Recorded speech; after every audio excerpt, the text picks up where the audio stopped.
Paolo Avellino muling nahuling nakatitig kay Kim Chiu.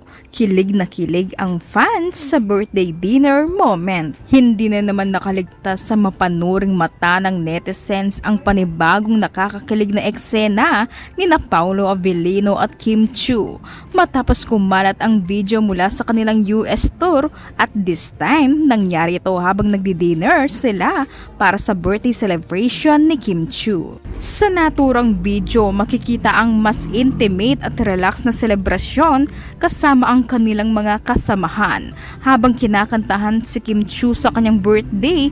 Kapansin-pansin si Paolo na tahimik lang ngunit tutok na tutok ang tingin sa aktres. Hindi ito nakaligtas sa mata ng netizens na agad napansin ang lalim at lambing ng kanyang mga titig. Ayon sa mga fans, kakaiba raw ang aura ni Paolo habang pinagmamasdan si Kim Chiu. Parang may sariling mundo at tila hindi inalis ang tingin, lalo na sa mga sandaling nakangiti si Kim habang kinakantahan. May ilan pang nagsabi na ang paraan ng kanyang pagtitig ay punong-puno ng paghanga at tila may halong kilig na hindi maitago. Parang sinasabi ng mga mata niya na ikaw lang, akin ka lang.